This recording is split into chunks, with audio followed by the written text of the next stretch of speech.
오늘 저는 이타적인 십자가라는 제목을 가지고 여러분들과 은혜를 나누고자 합니다.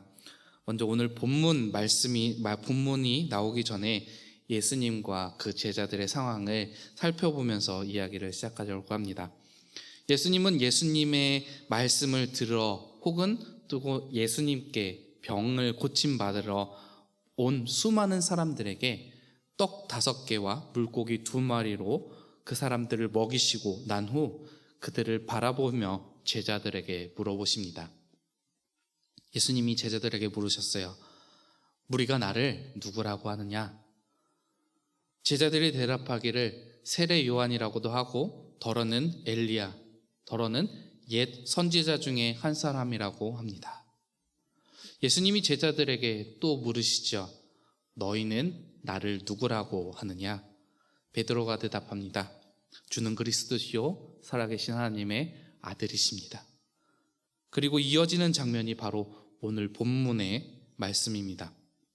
예수님은 이 장면을 통해 그리고 예수님이 행하셨던 그 모습들을 통해 제자들에게 하고자 하신 말씀이 무엇이었을까요? 또 이 이후에 이 제자들에게 하신 말씀의 의미가 무엇이었을까요? 예수님은 제자들에게 먹을 것을 나누어 주면서 곧 있을 십자가 사건 그 이후에 제자들이 자신의 뒤를 이어서 사람들을 가르치며 돕기를 원하셨을 것입니다. 세례 요한이 그랬을까요? 아니면 옛 선지자나 엘리야가 그랬을까요? 그들에게 나온 무리들을 먹이는 그리고 그들을 돌봐주는 그런 사역들 말입니다. 예수님은 제자들에게 몸소 먼저 보이시면서 제자들도 이와 같이 하기를 원하고 계시지 않았겠습니까? 오늘 말씀의 제목을 이타적인 십자가라고 정해보았습니다. 이타적이라는 말에는 다른 사람의 입장에서 생각한다라고 하는 역지사지의 뜻도 있습니다. 그것은 내 생각만 고집하는 이기적이라는 말과는 정반대되는 말이죠. 그렇기 때문에 어려운 말이고 행동하기 어려운 말이고 또 딱딱해 보이는 말이지만 그 말에는 마음이 담겨야 행할 수 있는 말이기도 합니다. 이처럼 사람들은 이타적이기보다는 이기적일 때가 더 많습니다. 살다 보면은 내 것을 빼앗으려는 사람들 때문에 눈에 불을 켜고 덤벼드는 사람들을 쳐내면서 내 것을 지키기 위해 안간힘을 쓰다 보면 점점 이기적이 되어 간다고도 이야기를 합니다. 그렇게 이기적인 사람이 되다 보면 또 점점 혼자가 되어 가죠. 그러면 어떻습니까? 사탄의 아주 좋은 먹잇감이 되고 맙니다. 그래서 전 생각했습니다. 이기적인 마음도 하나님이 주시는 마음은 아니구나. 이기적이 되면 십자가를 질 수가 없습니다. 사람은 누구나 자기 자신의 각자의 십자가를 지고 살아갑니다. 그렇지만 이 이기적인 사람은 자기의 십자가를 지는 것이 아니라 자기의 십자가를 남에게 지우고 살아갑니다. 남을 생각하지 않고 나만 생각하기 때문입니다. 여러분은 혹시 자기 자신의 십자가를 남에게 지우신 적은 없으십니까? 이기적으로 굴어야 현명한 것처럼 말하는 그 세상에 슬쩍 한 발 담그면서 동조해 본 적은 없으십니까? 어느 영화에서 이런 대사가 나옵니다. 호의가 계속되면 권리인 줄 안다. 틀린 말은 아닌 것 같습니다. 내가 다른 사람에게 친절을 계속 베풀어주면 다른 사람이 나를 호구로 보고 권리인 줄 알고 내가 호의를 베풀지 않으면 나에게 화를 내거든요. 이스라엘 백성들이 그랬습니다. 예수님께서 병을 고쳐주시고 또 하나님의 말씀을 전하시며 때로는 먹을 것을 주시고 아무런 값도 받지 않으셨습니다. 아무런 대가 없이 이 모든 것을 행하셨습니다. 그러니 예수님이 하시는 일들은 자신들을 위한 그 일들이 모두 당연한 줄만 알았던 것입니다. 그런데 자신들이 알던 것과 예수님의 뜻이 다르다는 것을 알게 된 그 순간 그들은 소리쳐 외치죠. 예수님을 십자가에 못 박으라고. 그 소리를 예수님이 어떻게 들으셨을까요? 지금껏 내가 어떻게 해줬는데, 내가 병자들을 고치기도 하고 내가 먹을 것도 내어주고 그들을 위해 하나님 말씀도 풀어주면서 내가 그들을 위해 얼마나 열심히 사역을 했는데, 내 뜻과 조금 다르다는 이유로 나를 십자가에 못 박으라고? 십자가에 못 박으라 하는 그 목소리를 들고 예수님은 그 위에서 그들을 바라보시면서 과연 어떤 마음이 드셨을까요?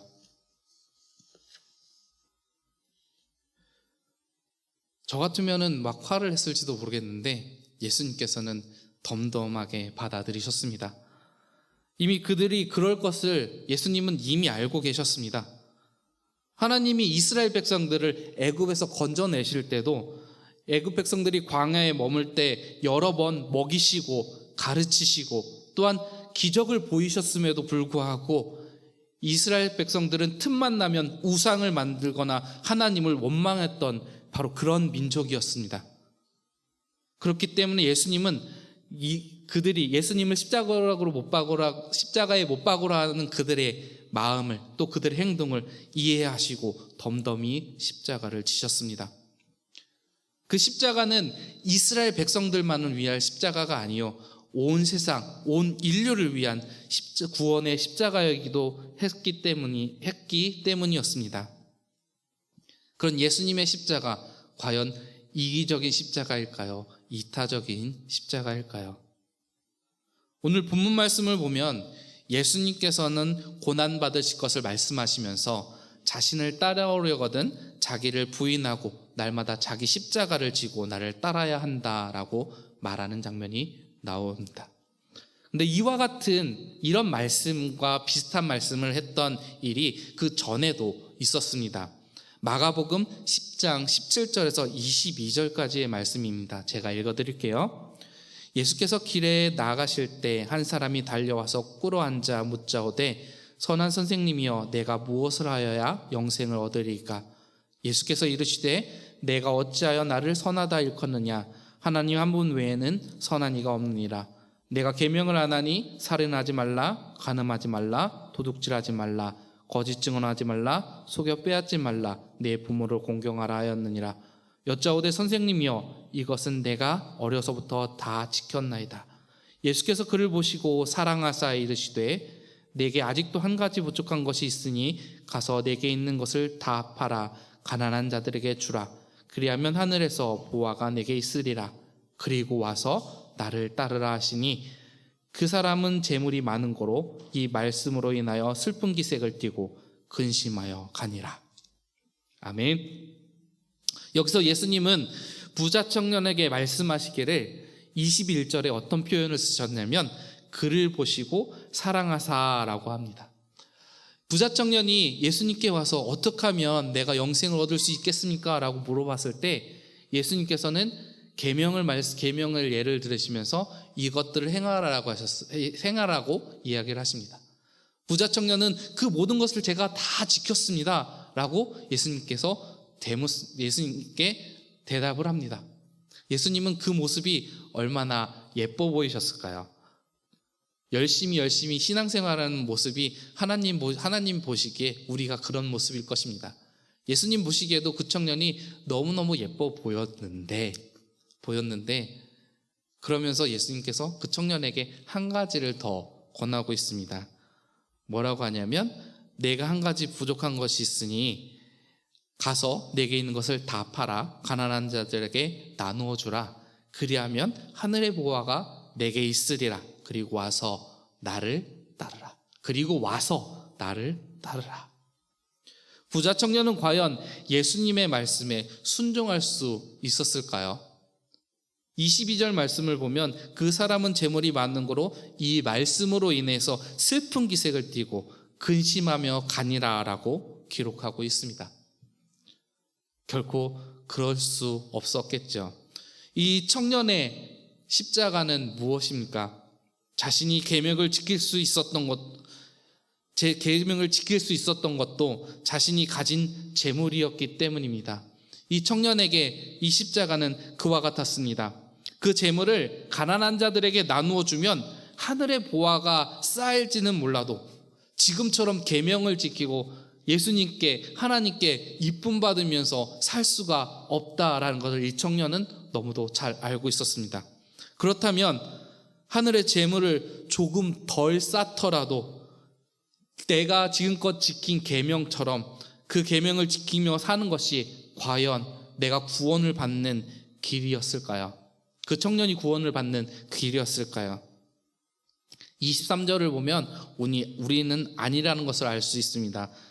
23절에는 재물이 있는 자는 하나님 나라에 들어가기가 심히 어렵다라고 기록하고 있습니다. 가능은 합니다.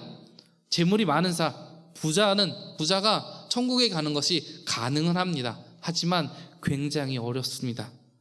가능하려면 그 모든 것을 버려야 합니다. 그냥 길에 내팽개치는 것이 아니라 가난한 자들에게 나누어 주어야 하는 것입니다. 이것이 부자 청년이 가지고 있는 이타적인 십자가일 것입니다. 예수님이 말씀하시는 십자가는 바로 이와 같은 십자가입니다. 예수님은 자신을 부인하고 자기 십자가를 지고 따르라고 말씀하고 계신데 그 말씀은 자신의 십자가를 먼저 보는 것부터 시작해야 합니다. 그 십자가가 과연 예수님이 말씀하시는 십자가인지 아닌지는 내 자신이 아마 더욱더 잘 알 것입니다. 그렇다면 내게 있는 나의 십자가, 내가 지금 지고 가야 할 나의 십자가는 과연 무엇이겠습니까? 어떤 사람에게는 신실한 믿음이 그 십자가가 될 수 있습니다. 하지만 사람의 믿음은 쉽게 깨져버리기 마련이지요. 베드로도 절대 예수님을 배반하지 않겠다 굳세게 약속하지만 했던 말과는 달리 예수님의 예언대로 닭이 울기 전에 3번이나 예수님을 부인하였습니다. 그의 마음을 예수님께서 만져주지 않으셨다면 베드로는 아마 평생 자신의 십자가를 지지 못했을 것이고 또 예수님을 따르지도 못했을 것입니다. 또 어떤 사람에게는 예수님이 십자가가 될 수도 있겠죠. 가룟 유다에게 예수님은 자신이 따르는 선생님이자 굉장히 말씀에 순종하기 어려운 선생님이기도 했고 절대 하나님의 아들이 될 수 없는 사람이었습니다. 그렇기 때문에 제자이기보다 예수님을 파는 것으로 그 십자가를 내려놓으려 했습니다. 결국 유다는 옳지 못한 선택을 하게 되었죠. 이런 각자의 십자가를 알고 지고 따르라고 예수님께서 말씀하고 계신 것입니다. 과연 우리의 십자가는 어떤 모습일까요? 나의 십자가는 어떤 모습일까요? 때로는 나의 욕심 많은 모습이, 때로는 나의 선한 행동들이, 때로는 나의 연약한 모습들이, 질병들이 십자가가 되지는 않을까요? 여러분들의 십자가를 생각하는 시간이 되었으면 좋겠습니다. 지금까지 예수님이 보여주고자 하셨던, 말씀하시고자 하셨던 그 십자가에 대해서 이야기를 했습니다. 어느 것이 이타적인 십자가이고 나의 십자가는 어떤 십자가인지, 이제 이 십자가를 어떻게 지고 따를 것인지에 대해서 이야기하려 합니다. 예수님은 부자 청년에게 주님을 따르기 위한 3가지 조건을 내거셨습니다. 그 첫 번째로는 재물을 팔아 가난한 자들에게 나누어 주라라고 말씀하셨습니다. 그리고 2번째는 십자가를 지라라고 말씀하셨고요. 3번째는 나를 따르라라는 말을 하셨습니다. 여기서 말씀하시는 것은 십자가를 져야 구원을 받는 것이 아니라 주를 따르기 위해서는 십자가를 져야 한다는 것입니다.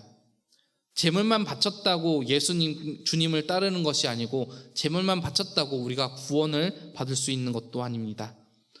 주님을 따르려면 자기를 부인하고 날마다 자기 십자가를 지고 따라야 합니다. 이것이 십자가를 지는 방법입니다. 어떻게 하면 나를 부인하는 것입니까? 어떻게 하면 날마다 십자가를 질 수 있는 것입니까? 앞서 말했던 것처럼 우리는 이미 자신의 십자가를, 자신의 모습을 통하여 알고 있습니다. 내 삶에서 나보다 예수님을 드러내는 것, 나를 통해 예수님의 복음이 전해지는 것, 그리고 그 모든 것이 예수님의 은혜로 이루어지는 것, 그것들이 내 삶의 고백이 되는 것이 바로 그 십자가입니다. 내가 가진 달란트로 예수님이 그러하셨듯 하나님의 사랑을 실천하며 또 어려운 이웃을 돕고 섬기며 복음을 선포하고 가르치고, 때로는 어려움이 닥칠지라도 그 길이 좁은 길, 가시밭길일지라도 우리 끝까지 순종하며 따르는 것이 나를 부인하고 십자가를 지고 가는 방법인 것입니다. 예수님은 그런 생명의 십자가를 지심으로 우리 인류를 구원해 주셨고 또 그 길을 걸으셨습니다.